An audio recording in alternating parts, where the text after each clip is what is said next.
শেখ হাসিনার একটি call record ইতিমধ্যে ভাইরাল হয়েছে এবং সেই কল রেকর্ড ভাইরাল হওয়ার পর বাংলাদেশের অভ্যন্তরীণ রাজনীতিতে ঝড় উঠেছে। যদিও এই কল রেকর্ডের সত্যতা যাচাই করেনি দ্য ওয়াল, তবে এই কল রেকর্ডে ঠিক কি রয়েছে যার জন্য বাংলাদেশের অভ্যন্তরীণ রাজনীতিতে এর প্রভাব পড়ল, আজ সেই নিয়ে আলোচনা করব। নমস্কার, দ্য ওয়ালে আপনাদের সকলকে স্বাগত। আপনাদের সঙ্গে আমি প্রীতি রয়েছি, আর আমার সঙ্গে আমাদের এক্সিকিউটিভ এডিটর অমল সরকার রয়েছেন। তার থেকে জানতে চাইবো ঠিক অডিও কলে কি বলা হয়েছে এবং যার জন্য এর এফেক্টটা বাংলাদেশের রাজনীতিতে পড়ছে। হাসিনার যে কল রেকর্ডটি সেটা প্রায় 10 মিনিটের মতন, অনেক কথা আছে তার মধ্যে, দেশের কি চলছে, এবং কলটি এসেছিল আমেরিকা থেকে। আচ্ছা, আওয়ামী লীগের একজন কোনো কর্মী বা নেতা তিনি ফোনটি করেছিলেন, এবং যেটা হাসিনা ওকে যে পরামর্শটা দেন যে আন্তর্জাতিক বিভিন্ন মঞ্চে এগুলো জানানো যে বাংলাদেশে কিভাবে আওয়ামী লীগ এবং আরো নানান ধরনের মানুষের উপরে নিপীড়ন নির্যাতন চলছে। এটা হচ্ছে একটা দিক, কিন্তু মেজর দিক যেটা তুমি বলছিলে যে বাংলাদেশের রাজনীতিতে ঝড় তুলেছে, সেখানে দুটি বিষয় আছে। একটি বিষয় হচ্ছে যে উনি বলছেন যে আমি এখনো বাংলাদেশের সাংবিধানিকভাবে বৈধ প্রধানমন্ত্রী। আচ্ছা, মানে অর্থাৎ পদত্যাগ করেন। আমি পদত্যাগ করিনি, পদত্যাগ করেছি বলে যে ছবিটি বাজারে প্রচার করা হয়েছে সেটা সম্পূর্ণ ভুয়া। আসলে আমি ওটা হচ্ছে একটা ভিজিটার্স বুকে সই করছিলাম, সেই পুরনো ছবিকে বাজারে ছেড়ে দিয়ে বলা হয়েছে আমি পদত্যাগ করেছি। আমি পদত্যাগ করিনি। আচ্ছা, এবং ইউনূসের যে গভর্নমেন্ট, উনি বলেছেন যে এই গভর্নমেন্টটা সম্পূর্ণ বেআইনি। কেন বেআইনি? না, বাংলাদেশের সংবিধানে অন্তর্বর্তী সরকার বলে কোনো সরকারের অস্তিত্বের কথা লেখা নেই। দ্বিতীয় যে বক্তব্যটি অন্তর্বর্তী সরকার সংক্রান্ত, এটা নিয়ে কোনো ডিবেট নেই, কারণ সত্যিই সংবিধানে এর কোনো মানে উল্লেখ নেই বাংলাদেশের সংবিধানে। প্রথমটায় আমরা চলে যাই যে উনি যেটা বলছেন যে বাংলাদেশের সংবিধানে যে কথাটি বলা আছে প্রধানমন্ত্রীর পদত্যাগ সংক্রান্ত, তাতে বলা আছে যে প্রধানমন্ত্রী নিজে হাতে পদত্যাগপত্র লিখবেন এবং রাষ্ট্রপতির হাতে জমা দেবেন, এবং রাষ্ট্রপতি পরবর্তী প্রধানমন্ত্রী নির্বাচিত না হওয়া পর্যন্ত যিনি প্রধানমন্ত্রী আছেন তাকেই দায়িত্ব পালন করতে বলবেন। আমাদের দেশেও একই নিয়ম, পৃথিবীর প্রায় সব গণতান্ত্রিক দেশেই একই নিয়ম। এবং বাংলাদেশের ক্ষেত্রে নিয়ম হচ্ছে যে ওদের পার্লামেন্টে, সংসদে কেউ একজন যাকে বাকিরা সাপোর্ট দেবে প্রধানমন্ত্রী হিসেবে, তাকে গ্রহণ করা হবে এবং তাকে রাষ্ট্রপতি শপথ পাঠ করাবেন। আচ্ছা, এখানে যেটা হলো যে 5 তারিখ শেখ হাসিনা চলে এসছেন, তারপরে 8 তারিখে গিয়ে শপথ নিয়েছেন অন্তর্বর্তীকালীন সরকার। ফলে হাসিনার ভিডিওতে, এই অডিওতে মূল যে বক্তব্য সেটি দুটি, যেটা বাংলাদেশের রাজনীতিতে বিরাট ঝড় তুলেছে। আমি পদত্যাগ করিনি, আমি এখনো প্রধানমন্ত্রী, আমি কোনো আমার পদত্যাগপত্র তাহলে ওরা দেখাক। আর হচ্ছে যে ইউনূসের গভর্নমেন্ট বেআইনি, যে কারণে এইটা বাংলাদেশের একটা ঝড় তুলেছে। ইন্টারেস্টিং হচ্ছে যে হাসিনা এর আগেও দুবার হাসিনার কল রেকর্ড লিক হয়েছিল। আমি লিকই ধরে নিচ্ছি যে কেউ লিক করেছে। তখন ইউনূস নিজে স্বয়ং এটা নিয়ে রিয়াক্ট করেছিলেন যে উনি যদি ভারতে বসে এই ধরনের রাজনৈতিক কথাবার্তা বলেন তাহলে সেটা ভালো হবে না। কিন্তু এই যে যখন হাসিনা এই যে কথাটা বলেছেন যে আমি এখনো প্রধানমন্ত্রী এবং ইউনূসের সরকারটা বেআইনি, এইটা নিয়ে কিন্তু বাংলাদেশের সরকারি মানে অন্তর্বর্তী সরকার তার কেউ কোনো টু শব্দটি করছে না, যে ডিনাই করা যে না উনি বানিয়ে বলছেন বা কিছু, নাথিং। এবং বাংলাদেশের মিডিয়া একেবারে মানে সরকারকে ব্যতিব্যস্ত করেছে যে পদত্যাগপত্রটি দেখান। পদত্যাগপত্রটা তো কোনো ব্যাপার নয়, মুহূর্তের মধ্যে সোশ্যাল মিডিয়ায় দিয়ে দেওয়া যায়, কিন্তু সরকার এই পথে হাঁটছে না, যে কারণে এইটা একটা বিরাট বিতর্কের জন্ম দিয়েছে। আদৌ তিনি পদত্যাগ করেছেন কি করেননি। একদম এই বিষয় মানে এই বিষয় নিয়ে যখন আলোচনা হচ্ছে, আরো একটা বিষয় জানতে চাইবো যে এক দেশ থেকে অন্য দেশ তাদের যে বিমান, সে বিমানে করে প্রধানমন্ত্রী তখন তাদের কথা মতন যে তিনি পদত্যাগ করেছেন, অর্থাৎ শেখ হাসিনাকে পাঠালেন। এদেশ অর্থাৎ ভারত সেটাকে অ্যালাউ করলো। এই যে পুরো বিষয়টা, অর্থাৎ শেখ হাসিনা এই দেশে এলেন, এই পুরো বিষয়টা বাংলাদেশের কোনো অফিসার বা কেউ কি এই অনুমতি দিতে পারেন? মানে পুরো বিষয়টা কিভাবে? এইটাই কিন্তু এখন সবচেয়ে বড় বিতর্কের জায়গা, যে শেখ হাসিনা যদি পদত্যাগই করে থাকেন তাহলে তাকে দেশ ছাড়ার অনুমতি কে দিয়েছিল? তার কারণ আমরা বলা হয় উনি পালিয়ে এসেছেন, কিন্তু আইনের চোখে উনি কিন্তু পালিয়ে আসেননি। আইনের চোখে সম্ভব নয়, কারণ এক দেশ থেকে অন্য দেশে তো সড়ক পথে যাচ্ছে না বা জলপথে যাচ্ছে না, আকাশ বিমানে যাচ্ছে। না, সবচেয়ে বড় কথা হচ্ছে সেটা ওনার প্রাইভেট বিমান নয়, উনি একদম বাংলাদেশ সেনাবাহিনীর বিমানে করে ওকে দিল্লিতে পৌঁছে দেওয়া হয়েছে। আমি একটা ঘটনা বলি। প্রাথমিকভাবে বলা হয়েছিল যে হাসিনা হেলিকপ্টারে করে আগরতলা গিয়েছেন, আগরতলা থেকে একটা মালবাহী বিমানে উনি দিল্লিতে এসেছেন। বিষয়টি মোটেই এইরকম নয়। উনি আদৌ আগরতলা যাননি।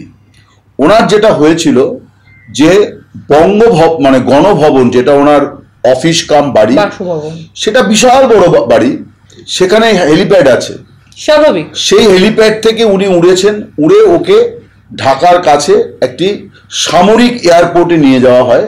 সেখান থেকে উনি বাংলাদেশ বিমান বাহিনীর বিমানে করে উনি ইয়েতে চলে এসেছেন। সেটাও তাহলে সরকারের সঙ্গে কানেক্টেড সামরিক। এখন যদি উনি পদত্যাগ করে থাকেন, পদত্যাগী প্রধানমন্ত্রীকে পারমিশন দেবেন? এটা তো হতে পারে না যে তাকে দেশ থেকে, এবং তার বিরুদ্ধেই গণ অভ্যুত্থানটা হয়েছে, ফলে তাকে তো আইনের কাঠগড়ায় দাঁড় করানোটা সেনা পুলিশ সকলের দায়িত্ব। তাহলে তারা কি করে তাকে সেফ প্যাসেজ দিল যে সামরিক বিমানে করে?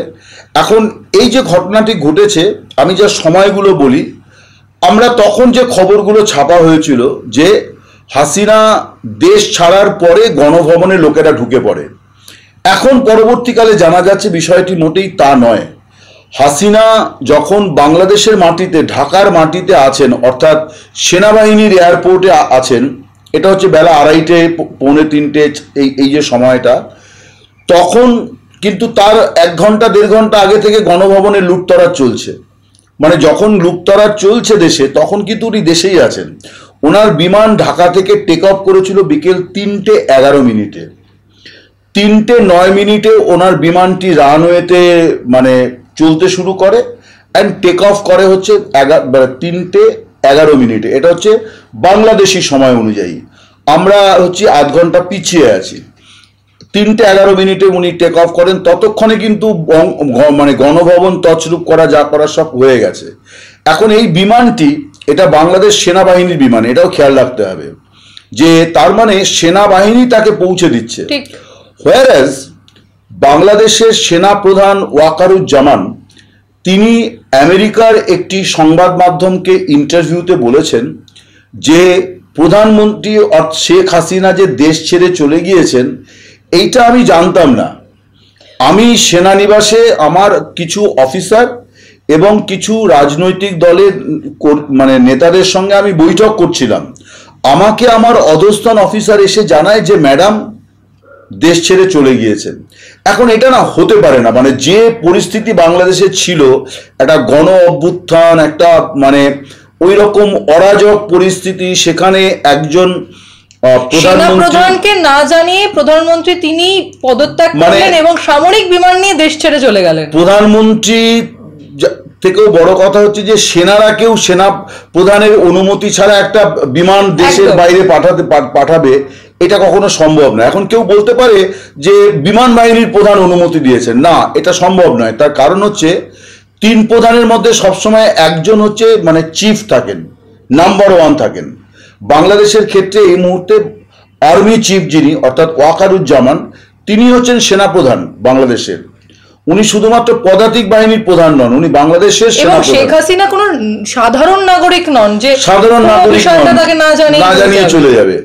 স্বভাবতই প্রশ্নটা উঠেছে যে হাসিনা যে দাবিটা করেছেন যে আমি এখনো প্রধানমন্ত্রী, আমি পদত্যাগ করিনি, টেলিফোনে যেটা শোনা গেছে, অর্থাৎ আমেরিকার ওনার যে সহকর্মীর সঙ্গে উনি কথা বলছেন, তাতে উনি বলছেন যে আমি 6 তারিখ আমি পদত্যাগ করতাম। আমি 5 তারিখ রাত্রিবেলায় জাতির উদ্দেশ্যে বক্তৃতা দিয়ে বলে দিতাম যে আমি থাকছি না।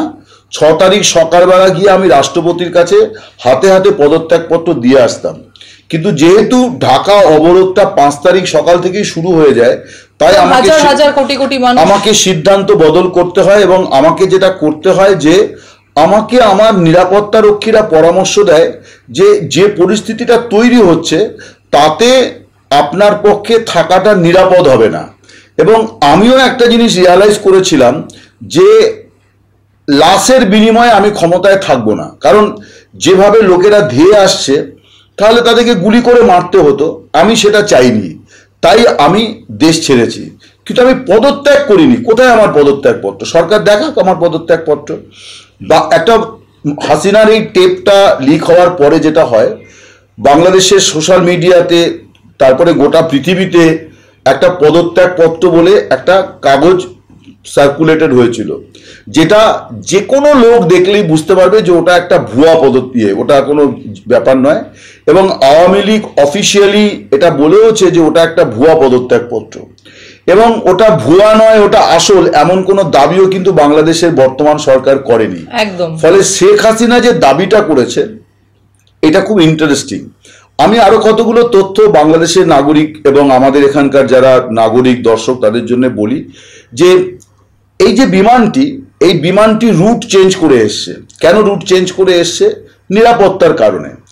বাংলাদেশ থেকে ভারতের সঙ্গে অনেকগুলো রাজ্যের মানে বিমান যোগাযোগ আছে। কলকাতার সঙ্গে ডিরেক্ট ফ্লাইট আছে, চট্টগ্রাম কলকাতা আছে, কলকাতা ঢাকা থেকে কলকাতা আছে, ঢাকা থেকে গুয়াহাটি আছে, অনেক ইয়েদের সঙ্গে আছে। এছাড়া ঢাকা থেকে সরাসরি দিল্লির ফ্লাইট আছে, ডাইরেক্ট দিল্লি চলে যাবে। এই যে দিল্লির ফ্লাইটগুলো যখন যায় তখন ঢাকা থেকে উড়ে ফ্লাইটগুলো সব বাংলাদেশের উত্তর দিকে যায়। উত্তর দিকে মানে রাজশাহীর দিকে যায়, রাজশাহী থেকে বাঁদিকে ঘুরলে আমাদের প্রথমে সীমান্ত পেরোলেই আমাদের ভারতের মালদা জেলা পড়বে, তারপর মালদার পরে ঝাড়খণ্ড পড়বে, ঝাড়খণ্ড হয়ে ওই দিকে। তার কারণ হচ্ছে দিল্লিটা তো আমাদেরও উত্তর দিকে, ফলে ওই জন্য উত্তর দিক নেয়। এখন হাসিনার যে ফ্লাইটটা এসছে, যেটা জানা যাচ্ছে বাংলাদেশের বিভিন্ন সূত্র থেকে, সেই ফ্লাইটটা কিন্তু রাজশাহীর দিকে যায়নি, ওটা কলকাতার দিকে চলে এসছে। এতে 15 মিনিট সময় বেঁচে গেছে, কলকাতার ওপর দিয়ে দিল্লি চলে গেছে। আচ্ছা, 15 মিনিট সময় বেঁচে গেছে। কেন করেছে? তার মানে বাংলাদেশ সেনাবাহিনী তারাও চায়নি যে বিমানটা খুব বেশি সময় মানে বাংলাদেশের আকাশ সীমায় থাকুক এবং ট্রেস করতে পারুক যেই রুট দিয়ে। ওই জন্য ওটা ট্রান্সপন্ডারও বন্ধ করা ছিল। যতক্ষণ ওটা বাংলাদেশের আকাশ সীমায় ছিল ততক্ষণ ওটা ট্রান্সপন্ডার বন্ধ করা ছিল। এবং ওই সময় দিল্লি থেকে একটি বিমান, এয়ার ইন্ডিয়ার বিমান, সে ঢাকা আসছিল। তখন হাসিনার বিমানটা উল্টো দিকে যাচ্ছে, দিল্লির দিকে যাচ্ছে। তখন দুজন পাইলটকে এটা বলা হয় যে তোমাদের এই রুটে কিন্তু দুটো আছে, ওই জন্য এয়ার ইন্ডিয়ার ফ্লাইটটাকে লো ফ্লাই করিয়ে দেওয়া হয়, হাসিনার ফ্লাইটটা ওপর দিয়ে বেড়ে চলে যাতে মুখোমুখি ধাক্কা না লাগে। কিন্তু ট্রান্সপন্ডার হচ্ছে যেখান থেকে ফ্লাইটটাকে ট্রেস করা যায়। বাংলাদেশের আকাশ সীমায় ওর ফ্লাইটটাকে ট্রেস করা যায়নি।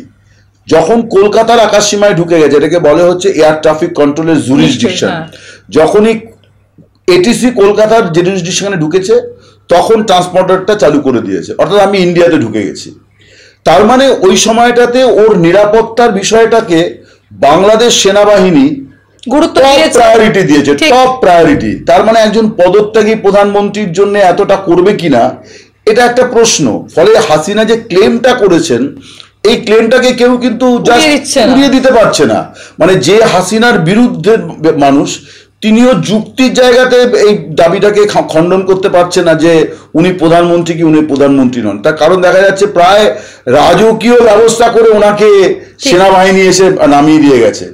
ভারত সরকার কি করেছে? ভারত সরকার শুধু পারমিশনটা দিয়েছে, আর সেনা বিমান ঢুকতে গেলে পরে একটা, এবং বন্ধু দেশের পক্ষে জন্য এটা খুব স্বাভাবিক একটা বিষয়, এটা নিয়ে তো কোনো বিতর্কই নেই। ভারত সরকার অতীতে বহু লোককে ভারতে আশ্রয় দিয়েছে, শেখ হাসিনাকেও দিয়েছে। এমনকি শেখ হাসিনা তো মানে তার রাজনৈতিক জীবনের গোড়ায় 1975 থেকে 81 পর্যন্ত ভারতেই রাজনৈতিক আশ্রয় ছিলেন।